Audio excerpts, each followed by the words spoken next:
जय हिंद दोस्तों, welcome to लर्नोलॉजी। तो आज इस हिस्ट्री की क्लास में हम सिंधु घाटी सभ्यता के बारे में पढ़ेंगे। सिंधु घाटी सभ्यता। तो चलिए, सिंधु घाटी सभ्यता जो कि विश्व की प्राचीन नदी घाटी सभ्यताओं में से एक प्रमुख सभ्यता थी। इस सभ्यता का उदय सिंधु नदी की घाटी में होने के कारण इसे सिंधु सभ्यता कहा जाता है। इसके प्रथम उत्खनित एवं विकसित केंद्र हड़प्पा के नाम पर हड़प्पा सभ्यता आद्य ऐतिहासिक कालीन होने के कारण आद्य ऐतिहासिक भारतीय और सिंधु सरस्वती सभ्यता के नाम से भी जाना जाता है। सिंधु सभ्यता की खोज। सिंधु सभ्यता की खोज किस प्रकार हुई? इस अज्ञात सभ्यता की खोज का श्रेय राय बहादुर दयाराम साहनी को जाता है। उन्होंने ही पुरातत्व सर्वेक्षण विभाग के महानिदेशक सर जॉन मार्शल के निर्देशन में 1921 में इस स्थान की खुदाई करवाई। लगभग एक वर्ष बाद 1922 में श्री राखल दास बनर्जी के नेतृत्व में पाकिस्तान के सिंध प्रांत के लरकाना जिले के मोहनजोदड़ो में स्थित एक बौद्ध स्तूप की खुदाई के समय एक स्थान का पता चला। आगे सभ्यता का विस्तार। सभ्यता का विस्तार किस प्रकार हुआ? अब तक इस सभ्यता के अवशेष पाकिस्तान और भारत के पंजाब, सिंध, बलूचिस्तान, गुजरात, राजस्थान, हरियाणा, पश्चिमी उत्तर प्रदेश, जम्मू कश्मीर के भागों में पाए जा चुके हैं। इस सभ्यता का फैलाव उत्तर में जम्मू के मांदा से लेकर दक्षिण में नर्मदा के मुहाने भगतराज तक तथा पश्चिम में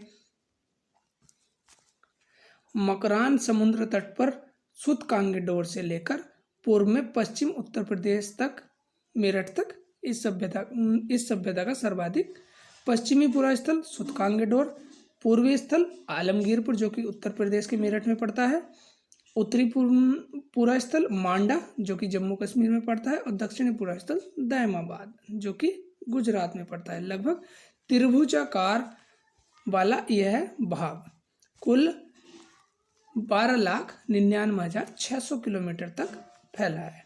इस प्रकार सिंधु सभ्यता समकालीन मिस्र या सुमेरियन सभ्यता से अधिक विस्तृत क्षेत्र में फैली हुई थी। इसके मुख्य स्थलों के बारे में जान लेते हैं।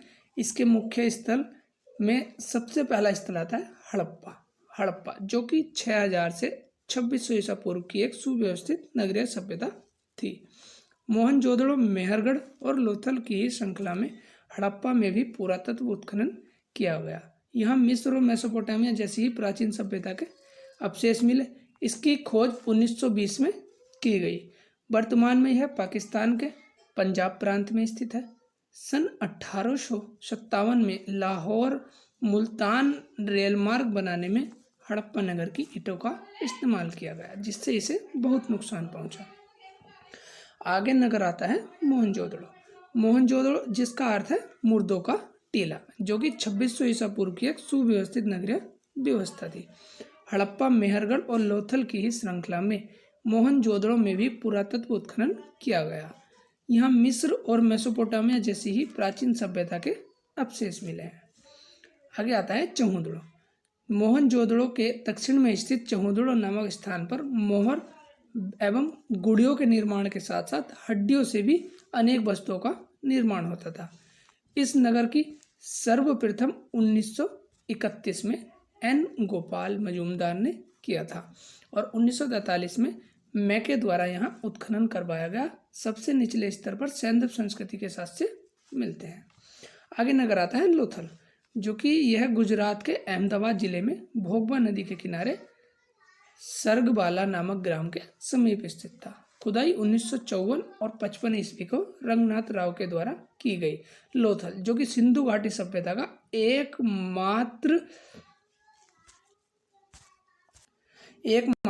बंदरगाह था, यानी लोथल जो कि सिंधु घाटी सभ्यता का बंदरगाह था। आगे आता है रोपड़। पंजाब प्रदेश के रोपड़ जिले में सतलुज नदी के बाएं तट पर स्थित यहाँ स्वतंत्रता प्राप्ति के पश्चात सर्वप्रथम उत्खनन किया गया। इसका आधुनिक नाम रूपनगर था, जो कि 1950 में इसकी खोज बी लाल ने कराई थी। आगे नगर आता है कालीबंगा। यह स्थल राजस्थान के गंगानगर जिले में घग्गर नदी के बाएं तट पर स्थित है। खुदाई 1953 में बीबी लाल एवं बीके थापड़ द्वारा करवाई गई। यहाँ पर प्राक्य हड़प्पा एवं हड़प्पाकालीन संस्कृति के अवशेष मिले हैं। आगे आता है सुरकोटड़ा। जो कि यह स्थल गुजरात के कच्छ जिले में स्थित है। इसकी खोज 1964 में जगपति जोशी ने की थी। इस स्थल से सिंधु सभ्यता के पतन के अवशेष परिलक्षित होते हैं। आगे आता है आलमगीरपुर, जो कि मेरठ में स्थित है और हड़प्पा सभ्यता का सबसे पूर्वी स्थल है। पश्चिमी उत्तर प्रदेश के मेरठ जिले में यमुना की सहायक हिंडन नदी पर स्थित इस पुरा स्थल की खोज 1958 में यज्ञदत्त शर्मा द्वारा कराई गई। आगे आता है रंगपुर, जो कि गुजरात में पड़ता है। गुजरात के काठियावाड़ प्रायद्वीप में भादर नदी के समीप स्थित इस स्थल की खुदाई 1953-54 में ए रंगनाथ राव द्वारा की गई। यहाँ पर पूर्व हड़प्पा कालीन संस्कृति के अवशेष मिले।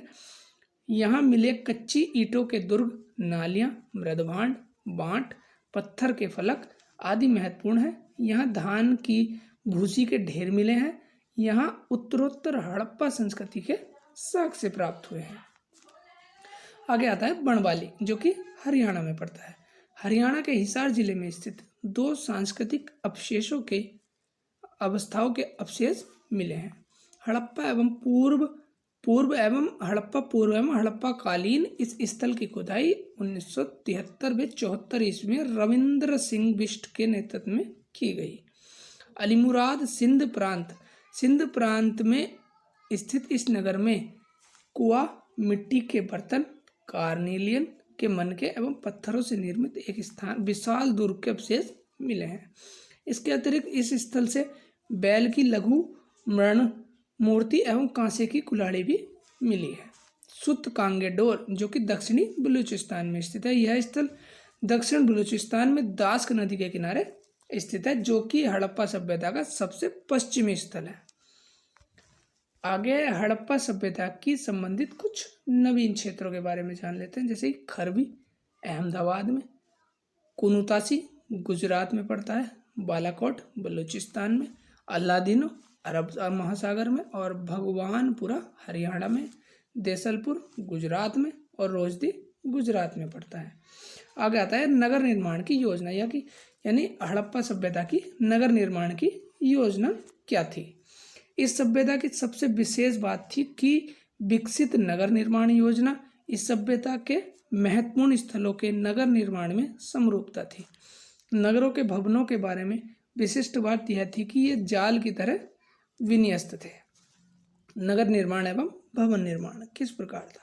सभी प्रमुख नगर, जिनमें हड़प्पा, मोहनजोदड़ो, चौहुदड़ो, लोथल, कालीबंगा सभी प्रमुख नगर नदियों के तट पर बसे थे। इन नगरों में सुरक्षा के लिए चारों ओर परकोटा दीवार का निर्माण कराया जाता था। प्रत्येक नगर में चौड़ी एवं लंबी सड़कें थी। चौड़ी सड़कें एक दूसरे शहर को जोड़ती थी। सिंधु घाटी सभ्यता में कच्चे पक्के छोटे बड़े सभी प्रकार के भवनों का अवशेष मिले हैं। भवन निर्माण में सिंधु सभ्यता के लोग दक्ष थे। इनकी जानकारी प्राप्त भवनावशेषों से होती है। इनके द्वारा निर्मित मकानों में सुख सुविधा का पूर्ण व्यवस्था थी। भवनों का निर्माण भी सुनियोजित ढंग से किया जाता था। इस प्रकार व्यवस्था के लिए रोशनदान एवं खिड़कियां भी बनाई जाती थी। रसोईघर, स्नानघर, आंगन एवं भवन की मंजिलों के होते थे। कई मंजिलों के भवन होते थे, यानी एक मंजिल के ऊपर दूसरी मंजिल, दूसरी के ऊपर तीसरी मंजिल करके कई मंजिल के भवन बनाए जाते थे। दीवार ईंटों से बनाई जाती थी। भवनों घरों में कुएं भी बनाए जाते थे। लोथल में ईंटों से बना एक हौज भी मिला है। आगे आता है विशाल स्नानघर, जो कि मोहनजोदड़ो में उत्खनन से एक विशाल स्नानघर मिला है, जो अत्यंत भव्य है, जो कि स्नान कुंड से बाहर जल निकासी की उत्तम व्यवस्था थी। समय समय पर जलाशयों की सफाई की जाती थी और स्नानागार के निर्माण के लिए उच्च कोटि की सामग्री का प्रयोग किया गया था। इस कारण आज भी 5000 वर्ष बीत जाने के बाद भी उसका अस्तित्व विद्यमान है।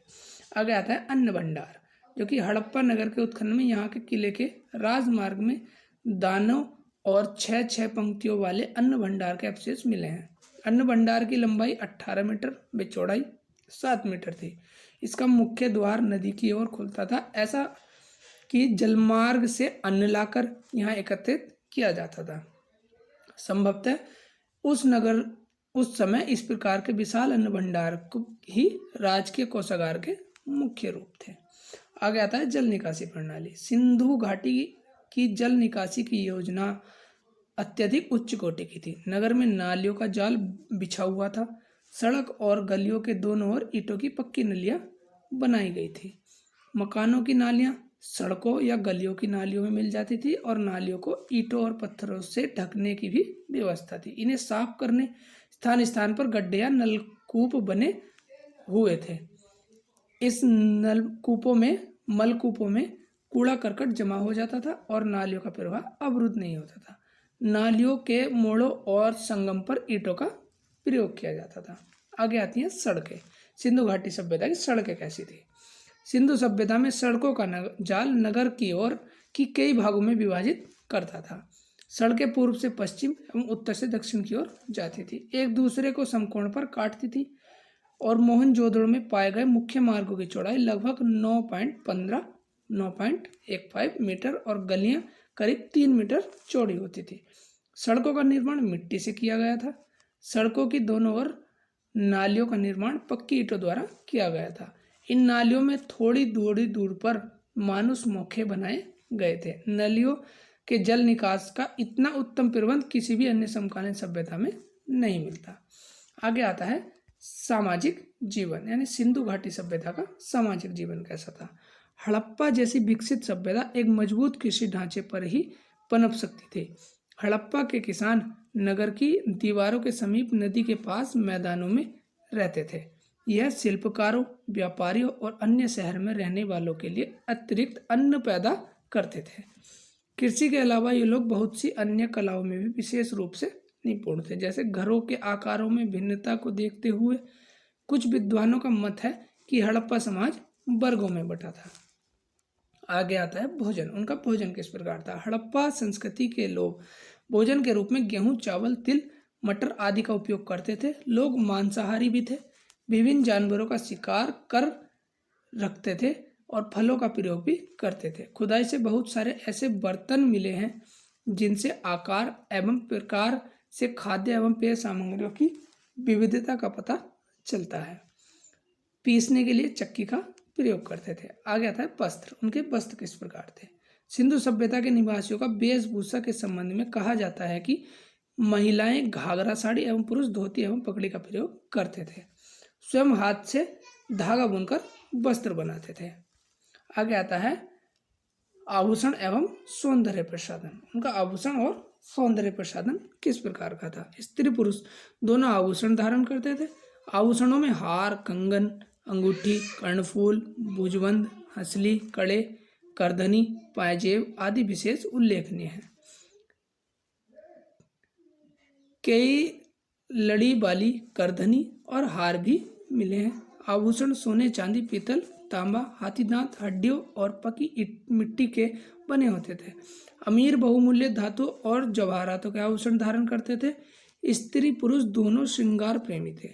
धातु एवं हाथी दांत की कंघी एवं आईना का प्रयोग करते थे। केश विन्यास उत्तम प्रकार का था। खुदाई से काजल लगाने एवं होठों को रंगने के अनेक छोटे छोटे पात्र मिले हैं। आगे आता है मनोरंजन। उनका मनोरंजन का साधन क्या था? सिंधु सभ्यता के लोग मनोरंजन के लिए विविध कलाओं का प्रयोग करते थे, जैसे कि जानवरों की दौड़, शतरंज खेलते थे। नृत्यांगना की मूर्ति हमें हड़प्पा संस्कृति में नाच गाने के प्रचलन को बताती है। मिट्टी एवं पत्थर के पासे मिले हैं। आगे आता है प्रौद्योगिकी ज्ञान। उन्हें प्रौद्योगिकी ज्ञान किस प्रकार का था? सिंधु सभ्यता के लोगों का भाव भवन निर्माण, विशाल अन्न भंडार, जल निकासी व्यवस्था, सड़क व्यवस्था देखकर उनकी तकनीकी ज्ञान बहुत रहा होगा, ऐसा अनुमान लगाया जाता है। वे मिश्रित धातु बनाना जानते थे। उनकी मूर्तियां एवं आभूषण बहुत खूबसूरत होते थे। आगे आता है मृतक कर्म, यानी मृतक के साथ क्या कर्म किया जाता था। इस काल में भी शवों को जमीन में दफनाया जाता था। शवों के साथ पूरा पाषाण काल के समान भोजन, हथियार, गृहपात्र तथा अन्य उपयोगी वस्तुएं भी साथ रख दी जाती थी। मृतकों की कब्रों के ऊपर बड़े बड़े पत्थर भी रख दिए जाते थे, जिनको रखने का मुख्य उद्देश्य मृतकों को सम्मान देना था। कुछ स्थलों पर शवों को जलाने की प्रथा का भी प्रचलन हो गया था। जब शव जल जाता था तो उसकी राख को मिट्टी के बने घड़ों में रखकर सम्मान के साथ जमीन में गाड़ दिया जाता था।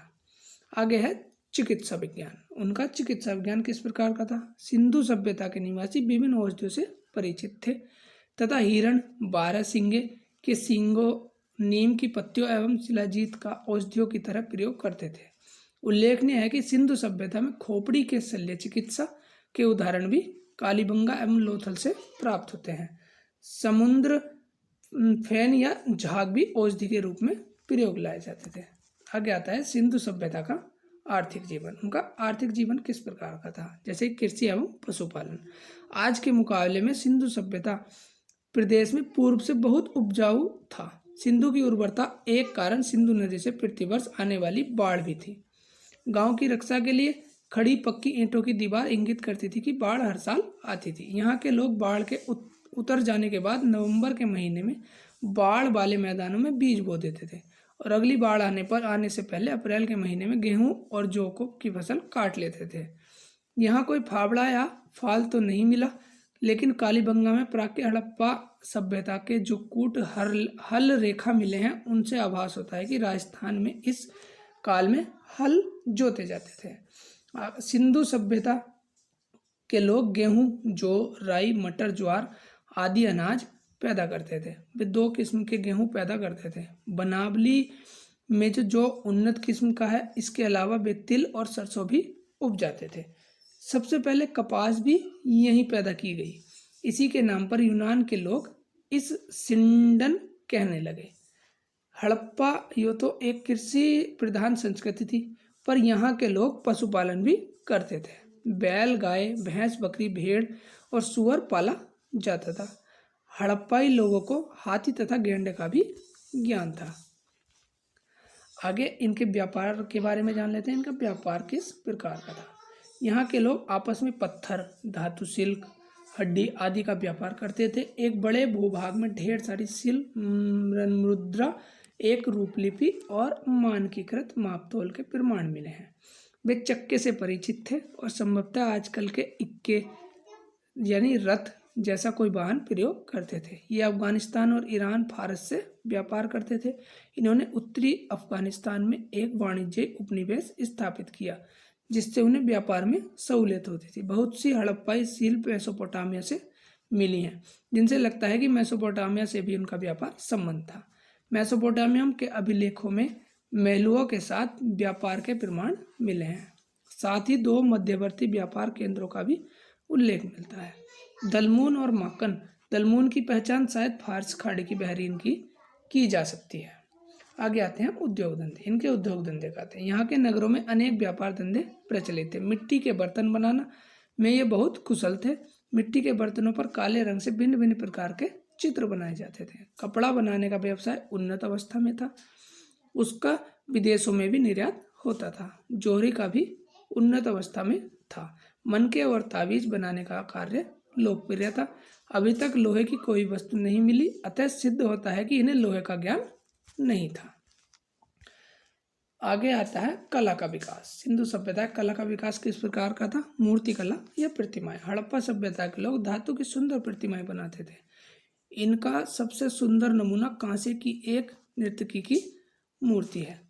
खुदाई में सेलखड़ी से बनी एक दाढ़ी वाले पुरुष की एक अर्ध प्रतिमा प्राप्त हुई। उसके बाएं कंधे से दाएं हाथ के नीचे एक एक अलंकृत दुशाला और माथे पर सरबंद है।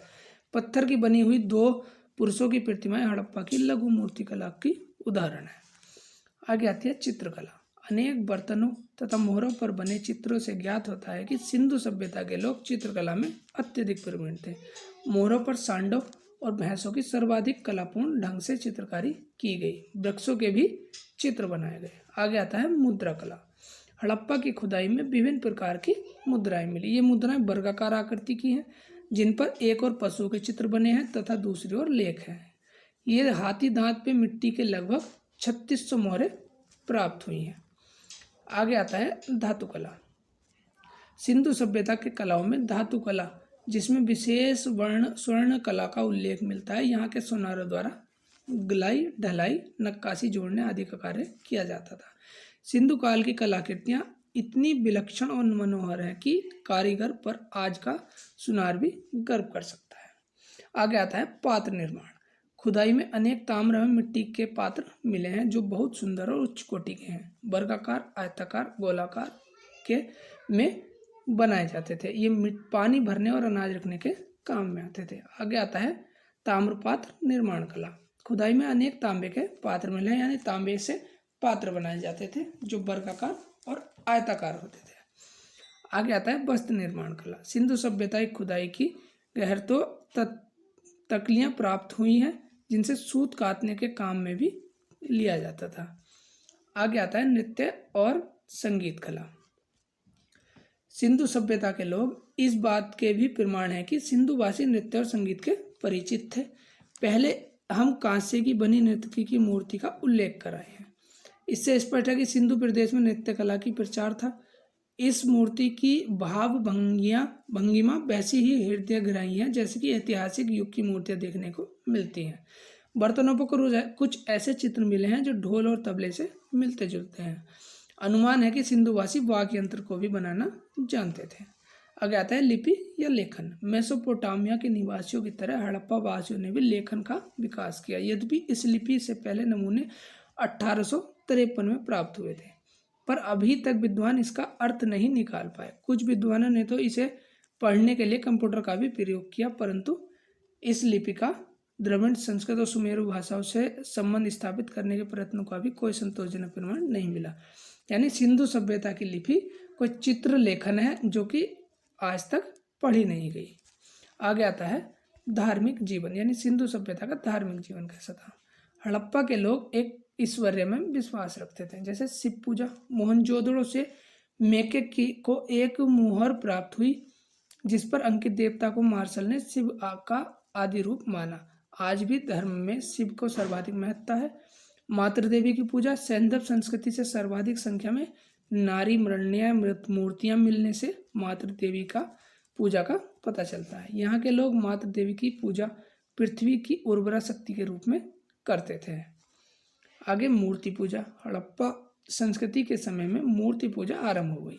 हड़प्पा से कुछ लिंग आकृतियां प्राप्त हुई हैं। इसी प्रकार कुछ दक्षिण की मूर्तियों में धुएं के निशान बने हुए हैं, जिससे आधार पर यह मूर्ति पूजा का अनुमान लगाया जाता है। हड़प्पा काल के बाद उत्तर वैदिक युग में मूर्ति पूजा के प्रारंभ का संकेत मिलता है। हालांकि मूर्ति पूजा गुप्त काल से प्रचलित हुई, जब पहली बार मंदिरों का निर्माण प्रारंभ किया गया। आगे आता है जल पूजा। मोहनजोदड़ो से प्राप्त स्नानागार के आधार पर जल पूजा का अनुमान लगाया गया है। आगे सूर्य पूजा। मोहनजोदड़ो से प्राप्त स्वास्तिक प्रतीकों के आधार पर स्वास्तिक प्रतीक का संबंध सूर्य पूजा से लगाया जाता है। आगे नाग पूजा। मोहरों पर नागों के अंकन के आधार पर अनुमान लगाया जाता है कि नाग पूजा भी करते होंगे। वृक्ष पूजा। मोहरों पर कई तरह के वृक्षों जैसे पीपल, केला, नीम आदि के अंकन मिलता है। इससे इनके धार्मिक महत्ता का पता चलता है। तो फ्रेंड्स, यह थी हमारी आज की क्लास, जो कि सिंधु घाटी सभ्यता पर आधारित थी। तो ऐसी वीडियो के लिए हमारे चैनल लर्नोलॉजी को सब्सक्राइब कीजिए। Thanks friends.